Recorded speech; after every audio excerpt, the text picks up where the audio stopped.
Most of you have probably heard about the bill called the Born Alive Abortion Survivors Protection Act. I'm not here to talk about abortion. I'm not here to talk about women's rights. I am just talking about the bill, what I think it means, what I also think it means since it didn't get passed, and what I think the effects are going to be going forward. The bill in and of itself, which I will leave a link down below to the bill that I read, so that you can look and tell me whether this is the actual bill, whether you think I'm misinterpreting it, so you can get your own opinion.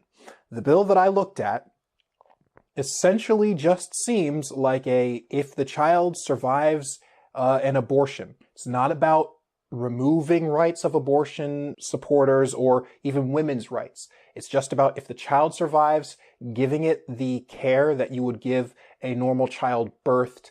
That's it. It just enforces the idea that we should be protecting this life, whether the abortion is for what they believe to be non-viable, and I say believed to be non-viable, or if the abortion was just done just because.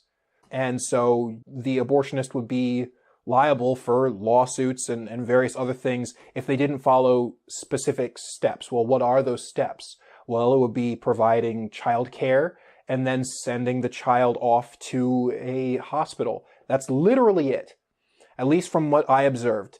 And the woman is not liable for any kind of suing or lawsuits. They are not responsible. So the bill also gives enough evidence that this is not about, blaming a woman for having an abortion. And this bill was proposed by people who highly, highly disagree with the idea of third trimester abortions. A lot of people are supposing that this is coming right off of the steps of the Virginia law that was passed allowing third trimester abortions. And I'm not going to disagree with that. This bill seems almost as if it was like an olive branch to the people who are pro-choice. It was essentially saying, hey, we don't agree with this bill that was passed. And to ease the minds of people who are on the fence about abortion and also people who are not pro-abortion, here's a bill that even though you're going through this thing, if on the off chance that a child survives, can we at least agree that we should protect its life? And they essentially, 44 people said no. So what do I think that means going forward? And how did it impact me? Me personally, as a person who is on the fence with, where I'm going to vote left or right, things like that, it's making me more inclined to vote against anybody who's on this list of 44.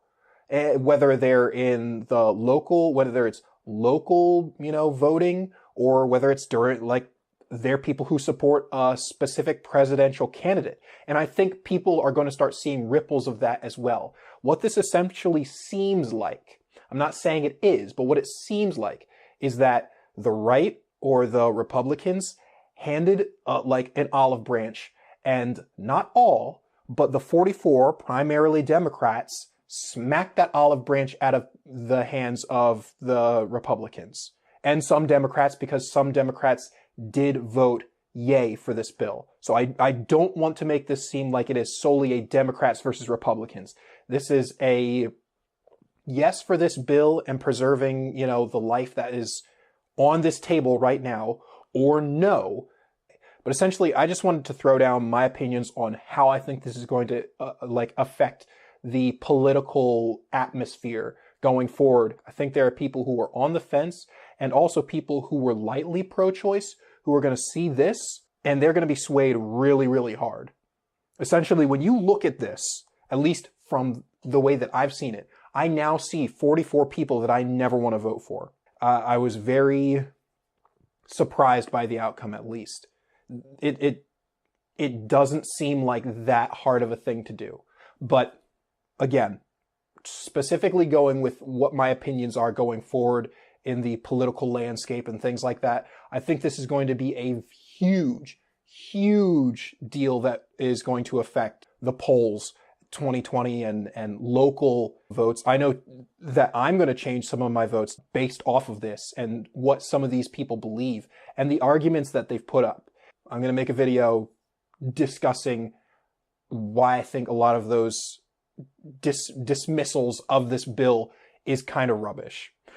Anyway, that's a very short video coming from me. I hope you guys are having a great February, whatever. I don't know, but that's just my opinions, and yeah.